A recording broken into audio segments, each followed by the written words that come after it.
दूध नहीं पीना है, दूध पीना है। मैं बड़ा भ्रमित था कि आइए आइए आइए जय श्री राम, जय गौ माता। आइए आइए डॉक्टर साहब, बहुत दिन के नमस्कार, बाद दोबारा नमस्कार। आपसे बहुत दर्शन बहुत हुए। आपका हार्दिक अभिनंदन है। धन्यवाद। राठी है उधर, वो वही राठी राठी है, वो भी खड़ी है, इधर फिर साहिवाल है, ये थारपार का मंदिर है। इस तरीके से अब जो संख्या है वो लगभग इधर, ये देखो इधर दिखाओ बेटा, ये भी आप आए थे उसके बाद की आई हुई है। अच्छा, ये कांकरेज सांचौर नागौर के क्षेत्र में जो निकायों का विकास है हुआ है। मतलब आपके पास सभी नस्ल की गायें हैं। हाँ, भारतीय नस्ल की गायें डॉक्टर साहब आपके प्रेरणा से चल रही हैं अपने साथ। ये पहले तो सर आपके सिर्फ उधर ही बना हुआ था ना, ये जब आप पहले आए तो ये अपना इतना ही था, ये नवनिर्माण है। ये उसके बाद का निर्माण है। और और अब आपको तो गोवंश भी बहुत हो गया, 2 से बढ़ करके काफ़ी हो गया। देखिए क्या बात है, क्या बात है, क्या बात आओ। हाय लक्ष्मी। है। इनके नाम निकाल रखे हैं भाई साहब ने। यहाँ सब ये तो लक्ष्मी है, ये अपनी मंगला है, और ये अपना बंसी है, और ये अपना स्नेहलता है, और ये अपनी है सुषमा, ये शारदा है। ये अपना जो गौशाला इसका भविष्य है। हाँ, बहुत प्यारे बच्चे हैं गौ माता के। एक बार बैठे देखो, आपके साथ ही है ना, बड़ा स्नेह रखेंगे। आगे देखो सब आ जाओ आ जाओ आ जाओ आ जाओ आ जाओ आ जाओ। क्या बात है। ये काम देने को 1 साल और 1 महीना लगभग हो गया है। 2 फरवरी को हमने प्रारंभ किया था।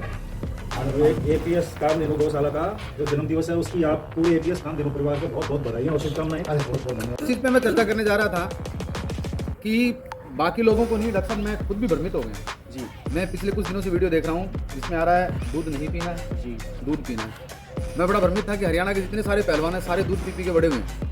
संजय सिंह गौ भक्त में कल परसों देख रहा था, वो गोमूत्र गौ का दूध और उसी में चल रहा है। लेकिन इतनी भ्रांतियाँ, इतनी उम्र के बाद दूध मत पियो, दूध पियो और उसमें ये मिलाओ वो मिलाओ। मेरा प्रश्न है कि क्या दूध पीना चाहिए, एक बात। नंबर 2, क्या दूध से बनी हुई मिठाइयों को खाएं या नहीं खाएं। इतनी सारी भ्रांतियों में लोग जी रहे हैं। तो आप आयुर्वेद के इसमें जुड़े हुए हैं और बहुत अच्छी आपका अनुभव है इस क्षेत्र में, और इस क्षेत्र में बड़े प्रसिद्ध हैं। आपकी बात लोगों तक जाएगी तो लोग उसको मानेंगे। इस क्षेत्र में हमारा मार्गदर्शन करेंगे। तो नजदीक देखिए इसमें क्या है, वर्तमान जो समय चल रहा है ये व्हाट्सएप यूनिवर्सिटी का है। पहले नालंदा विश्वविद्यालय था, तक्षशिला विश्वविद्यालय था, उसके बाद यहाँ पे जो लोकल विश्वविद्यालय थे वो थे जो कि ज्ञान के केंद्र हुआ करते थे। लेकिन उसमें जो पढ़े लिखे लोग थे उनका ही उसमें एडमिशन होता था और उच्च अध्ययन के लिए वो वहाँ जाते थे। लेकिन व्हाट्सएप यूनिवर्सिटी की विशेषता है इसमें अनपढ़ आदमी भी एडमिशन ले सकता है, और जो बहुत ज़्यादा पढ़े लिखे हैं और उच्च अध्ययन किए हुए हैं वो इसके स्कॉलर होते भी नहीं। ये बहुत सुंदर बात कही है। आप सब सुन सकते हैं इस बात को। अनपढ़ आदमी भी इसका विद्यार्थी बन सकता है। इसके अनपढ़ ही बनते हैं। ठीक बात। रही बात दूध पिए या नहीं पिए, तो हमारी यहाँ की जो संस्कृति है वो तो दूध से शुरू से जुड़ी हुई है। हमारी जो सनातन संस्कृति है, सनातन धर्म है, उसमें अगर हम देवी देवताओं को देखते हैं तो योगीराज भगवान श्री कृष्ण वो तो गौ भक्त थे बिल्कुल। और माखन चोर उनको बोलते थे। माखन खाते थे, मिश्री खाते थे उसमें मिला करके, और दिन भर दूध ही पीते थे। बहुत सुंदर बात। अगर हम पहलवानों की जैसे आपने बात करी, तो हरियाणा ही नहीं, इंडिया में ऑल ओवर जितने भी पहलवान हैं उनके अगर फिजिकल फिटनेस के लिए सबसे बढ़िया अगर कोई पेय पदार्थ है तो दूध से ऊपर कुछ नहीं। तो दूध ही है। ये बहुत सुंदर बात। जैसे जिम के अंदर ये बॉडी बनाने लोग आते हैं, ये कई तरह के प्रोटीन्स के वो डिब्बे देते हैं, उसमें काफ़ी स्टेरॉइड्स होते हैं वो मिले हुए होते हैं, तो वो देकर के बॉडी बनाते हैं। और इसलिए आज हम देखते हैं कि कई बार वर्कआउट करते करते किसी की डेथ हो जाती है, ठीक बात। या जिसने एक बार हमने सुना भी है, कई बार देखे। बहुत बड़े बड़े पहलवान, बड़े बड़े जो खुद ट्रेनर थे जो जिम के, बिल्कुल उनकी डेथ हुई है। दूसरी बात, एक बार उन्होंने उससे बॉडी बनाई और अगर उन्होंने वर्कआउट नहीं किया तो वो वहीं आ जाते हैं साथ ही। लेकिन अगर कोई व्यक्ति देसी दूध मिलता है, जैसे आप ये यहाँ पर थार पार कर बता रहे हैं आप, और गिर है, राठी है, जितनी भी नस्ल है ये भारतीय प्योर नस्ल है। इनका दूध है वो शास्त्रों में भी अमृत के तुल्य का। तो आज व्हाट्सएप यूनिवर्सिटी के अंदर जो बड़े बड़े लोग आकर के बड़ी बड़ी बातें कर रहे हैं कि दूध नहीं पीना चाहिए, तो क्या भगवान श्री कृष्ण है वो उनसे ज़्यादा पढ़े लिखे नहीं थे क्या? ठीक बात। या उनको ज्ञान नहीं था क्या? तो वो दूध और मक्खन पे जोर क्यों देते थे? ऐसा पवन जी, खूब दूध पिए, शर्त ये है कि वो शुद्ध होना चाहिए। ये बहुत बड़ी बात कही। आप इस बात को ध्यान से जानें, सुने और समझें। दूध पिएं लेकिन शुद्धता और प्रमाणिकता का विशेष ध्यान रखें। लेकिन सबसे बड़ी बात क्या है कि आज जैसे सिंथेटिक दूध आ रहा है मार्केट के अंदर, आप अगर वो पिएंगे तो निसंदेह है कि आप तो मैं सर आपको बता रहा था कि दूध पिए, लेकिन दूध प्योर होना चाहिए, शुद्ध होना चाहिए। आज जो सिंथेटिक दूध मार्केट के अंदर बहुत सी कंपनियां बना रही हैं, पता नहीं उसमें वो क्या डालते हैं क्या नहीं डालते हैं। और मैं तो पेशे से डॉक्टर हूँ, तो बहुत से लोगों की कंप्लेंट है जैसे दूध पीते ही दस्त लगने लग जाते हैं, पेट में दर्द होता है, गैस बनती है। तो हमारे तो नहीं बनती थी पहले, आज भी नहीं बनती है, क्योंकि हम शुद्ध दूध को काम में लेते हैं। और जो लोग ये ज्ञान दे रहे दूध नहीं पीना चाहिए, तो वो किसको नहीं पीना चाहिए। आज एक विदेश का आदमी वहाँ दूध पीने कल्चर नहीं है, और वो दूध पिएगा तो उसको नुकसान होगा ही। ये मैं डॉक्टर साहब को रोकना चाहूँगा भाई, ये गहरी बात डॉक्टर साहब ने कह दी है। जहाँ दूध परंपरा में नहीं है, अच्छा ये वैसी बात हुई डॉक्टर साहब, जैसे हमारे यहाँ राजस्थान के लोग धोती पहनते हैं जी, कुर्ता पहनते हैं, जी, साउथ के लोग जैसे लुंगी और चप्पल पहनते हैं, तो ये वातावरण के अनुसार ही मुझे लगता है कहीं ना कहीं उनका क्या वो ट्रेडिशनल मामला है। वो बारिश बरसात ज़्यादा होती है, वो लुंगी इसलिए पहनते होंगे, यहाँ अपने यहाँ गर्मी थी इसलिए लोगों ने धोती का पहना, वैसे ही दूध का आप कहना चाह रहे हैं। वैसा ही है ये। और अगर बाहर का आदमी दूध पिएगा तो उसको नुकसान होगा। अब उस चीज़ को उन्होंने इतना चारों तरफ प्रचारित कर दिया कि देखो साफ दूध से ये होता है वो होता है। आज अपने घर में बच्चा जन्म लेता है तो 6 महीने 9 महीने वो माता का स्तनपान करता है, वो भी दूध ही है। माता का दूध और अपनी खुद की माता का दूध, इसमें काफ़ी समानताएं हैं। ठीक है, कहीं आप डॉक्टर के पास भी जाएंगे तो वो यही कहेगा कि भाई बच्चे को गाय का दूध खिलाओ, जब माँ का दूध नहीं पी पा रहा है। अच्छा यहाँ एक भ्रांति और मैं भी जिज्ञासा को साथ ही साथ पूरा करना चाहूँगा। जैसे आपने कहा माता के स्तनपान से जो दूध पीते हैं, छोटे बच्चे दूध पीते हैं, मैं भी आजकल ये आप जो विश्वविद्यालय बता रहे हो व्हाट्सएप वाला, उसका शिकार हो गए हैं, मरीज हो गए हैं उसका, ये मैं कहना चाहूँगा। उसमें मैं कल परसों कुछ देख रहा था, उसमें आ रखा था कि भाई बचपन के केवल 1 साल तक ही दूध पी सकते हैं, 5 साल से तक के बच्चे दूध पी सकते हैं, उसके बाद बच्चे को दूध की आवश्यकता ही नहीं है। ऐसी मैंने कई भ्रांतियाँ पढ़ी। अपने जो इंडिया की जो कल्चर है उसमें जो मिल्क है उसको कंप्लीट फूड का, ठीक है, संपूर्ण आहार है दूध, संपूर्ण आहार। और ये सिर्फ इंडिया में नहीं कहा, आज के 20 साल पहले फॉरेन कंट्रीज में भी बोलते थे, लेकिन जब से विद्वान पैदा हुए हैं, क्योंकि इन्होंने कभी दूध पिया नहीं। और जो आदमी कोई चीज़ को अप्लाई नहीं करेगा उसको ज्ञान नहीं होगा। 12 महीने का बच्चा होता है वो माता का दूध छोड़ देता है, फिर आप और हम भी दूध पी करके बड़े हुए हैं, बिल्कुल, अपने बच्चे भी बड़े हो रहे हैं। और ये कोई आज की बात नहीं है, ये तो शुरू से ऐसा चल रहा है। हाँ, प्रारंभ से हमने देखा। तो मैं आपके माध्यम से अपने जितने भी दर्शक जुड़े हुए हैं उनसे निवेदन करना चाहूँगा कि नियमित रूप से दूध पिए, लेकिन शुद्ध पिए, सिंथेटिक नहीं पिए। आज क्रिकेट जगत की बात करें तो महेंद्र सिंह धोनी कोई अपरिचित नाम नहीं है, इंडिया की स्टार हैं, वर्ल्ड स्टार बिल्कुल। और उनका मैंने इंटरव्यू देखा है, उनको मैंने पढ़ा है कि वो बता रहे थे कि मैं 5 लीटर दूध रोज़ पीता था। बहुत बड़ी बात है, देखो 5 लीटर, तो उनको डाइजेस्ट कैसे होता था। दूसरी बात यह है दूध पिए लेकिन आप फिजिकल वर्क भी करें। अपने पुराने समय में अपनी माताएं थी, अपने पिताजी थे, जो भी थे, तो वो खेत में काम करते थे, उसके बाद वो दूध पीते, वो दिक्कत नहीं आती थी। अब एक व्यक्ति है कि वो टस से मस नहीं हो रहा, कोई काम नहीं कर रहा है, फिर वो दूध पी रहा, तो हो सकता है उसको कोई थोड़ा ऐसा लगे। लेकिन ये मैं दावे के साथ आपके माध्यम से अपने दर्शकों को बताना चाहूँगा कि दूध के अंदर कहीं कोई समस्या नहीं है, इस भ्रांति में नहीं पड़े। और ये जो व्हाट्सएप यूनिवर्सिटी है, इसमें से आज ही अपना नाम कटवा लें कि भैया अब मैं नहीं जुड़ा रहूँगा। और मोबाइल पे अगर आप देखें तो जो ज्ञानवर्धक और सार्थक चीज़ें हैं वो ही देखें, बाकी ये फालतू लोग हैं वो न तो सुने न देखें। दूसरी बात आपने मिठाई की करी, बिल्कुल, तो मिठाई तो शुरू से ही खा रहे हैं अपन लोग। और आयुर्वेद के अंदर 6 रस बताए हैं, ठीक है, मधुर, अम्ल, लवण, कटु, तिक्त, कषाय। तो मधुर जो रस मीठा है, मीठा जिसको मीठा कहते हैं, हाँ, तो उसका जो मुख्य स्रोत है वो तो मिठाई है।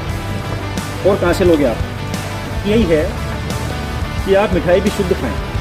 ठीक है, आज इतना व्यापारीकरण हो गया है, पैसे की भी दौड़ हो गई है कि लोगों के स्वास्थ्य से खिलवाड़ करके अपने प्रोडक्ट बेच रहे हैं। तो उन चीज़ों से बचिए। आपके पास इतनी गायें हैं, आप इनका मावा निकालें, उसके पेड़े बनाएं और खाएं, दिन में 4 बार खाएं, कोई समस्या नहीं है। आपके जो गाय का घी है उससे आप जो भी बेसन की चक्की वगैरह वो बनाएं। इसका जैसे अपन पनीर की बात कर रहे थे, मैं यहाँ पनीर की बात आपने शुरू कर दी, मुझे बड़ी खुशी हुई, आज आप पनीर पे भी बात कर रहे हैं। आयुर्वेद में पनीर वर्जित है, पनीर से खराब कोई खाना नहीं है, पनीर खाने से होंगी 100 बीमारियाँ, रोज ये देख रहे हैं। अब आप पनीर का और बताइए। मेरे को एक चीज़ बताइए कि आयुर्वेद के कौन से ग्रंथ में लिखा है पनीर वर्जित है? मैं तो ये वही जो आपने थोड़ी देर पहले कहा, फेसबुक आयुर्वेद के जो बड़े बड़े ग्रंथ हैं, सबसे बड़ा चरक संहिता, सुश्रुत है, वाग्भट संहिता जी, फिर उसके बाद में जो रस रसायन के ऊपर आते हैं, चक्रदत्त आती है, रस तरंगिनी आती है, बहुत से ऐसे ग्रंथ हैं जो मैंने पढ़े हैं जी। तो मैंने तो कहीं ऐसे उसमें पढ़ा नहीं है कि पनीर नहीं खाएं। पनीर कौन सा नहीं खाएं, वही सिंथेटिक दूध से जो पनीर तैयार हो रहा है वो नहीं खाएं। आप अपने गिर गाय का जो पनीर खाएं। और अभी तो ये तो लोग कह रहे हैं पनीर नहीं खाएं, और आप कोई बड़े बड़े डॉक्टर्स के पास जाएंगे जयपुर, दिल्ली, मुंबई में, और आपको अगर विटामिन B12 है, B6, B3 इनकी कमी है तो वो आपको कहेंगे कि डेली आप 50 ग्राम पनीर खाएं। बिल्कुल पनीर खाएं, कच्चा गाय का कच्चा दूध पिएं, कच्चा दोनों दूध चीजें पिएं। उसमें आ रही हैं। तो ये तो फिर अतिशयोक्ति हो गई। हाँ। ये कह रहे हैं बंद करो, वो कह रहे हैं चालू करो, और इनसे कहीं ज़्यादा पढ़े लिखे वो लोग हैं। बिल्कुल। तो पनीर खाएं, लेकिन शर्त वही है कि शुद्ध खाएं। अब अपने छेना है, गाय के दूध से बनता है, बिल्कुल। अगर आप उससे बने हुए रसगुल्ले वगैरह खाते हैं कोई समस्या नहीं है, लेकिन सिंथेटिक आते हैं तो पता नहीं उसमें क्या है। तो ये जो भ्रांतियाँ हैं, मैं दर्शकों को कहना चाहूँगा इसमें नहीं पड़े। जो भी आप शुद्ध चीज़ खाएंगे, और ये आज से नहीं खा रहे हैं लोग, ये हज़ारों वर्षों से अपनी संस्कृति रही है कि जैसे गाय है, गाय को कहा गया कि भाई गाय कामधेनु है, गाय हमारी इच्छाएं पूरी करती है, गाय हमें आशीर्वाद देती है, और कामधेनु से जो भी मान लो वो इच्छा मांगो वो पूरा हो जाता है। बिल्कुल, हमने बहुत पढ़ा है, सुना है, पढ़ा है ना आपने? पढ़ा है, सुना भी बहुत है। तो इसका कहानियाँ चलती हैं। तो इसका अर्थ क्या था? कल्प वृक्ष और कामधेनु दो तो चीजें। इसका अर्थ क्या था? जी। इसका अर्थ यही था कि कामधेनु जैसी गाय आप रखते हो तो वो हमारी जैसे माता है, उसी की तरह की वो महात्मा है। और गाय के अंदर 33 करोड़ देवी देवताओं का वास होता है, और जिस गाय ने 33 करोड़ देवी देवताओं को अपने अंदर समाया हुआ है, उसका जो अमृत तुल्य दूध है वो सर कैसे कर सकता है? कर ही नहीं सकता। लेकिन अब इनको वीडियो बनाने हैं, TRP बढ़ानी है, लाइक्स बढ़ाने हैं, इससे पैसा कमाना है, मोनेटाइजेशन करना है, तो क्या एक से एक ऐसी ऐसी चीज़ें डालते रहते हैं, रील्स बनाते रहते हैं। और जो कम पढ़े लिखे लोग हैं या भोले वाले लोग हैं वो इनके चक्कर में आ जाते हैं। ठीक बात। आज सबसे बड़ा स्रोत अगर कोई शाकाहारी आदमी है, इसकी कैल्शियम की डेफिशिएंसी हो गई तो वो क्या खाएगा? दूध ही पिएगा। अब यहाँ फिर भ्रांति आ रही है, यदि आपके शरीर में कैल्शियम की कमी आ रही है, इसका मतलब आप दूध बंद कर दो। मैं कल परसों ऐसा भी देख रहा था, और मैं बड़ा दुखी हूँ आज, क्यों नहीं, इसलिए आज आप आगे दोनों काम एक साथ। तो वो तो सर ये बात हो गई कि आप भूखे हो तो रोटी मत खाओ।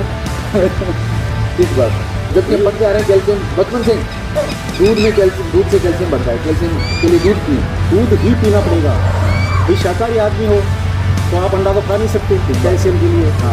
और अपने तो शास्त्रों में आज में हजारों सालों पहले लिखा हुआ है कि कैल्शियम का सबसे बड़ा स्रोत गाय का दूध है।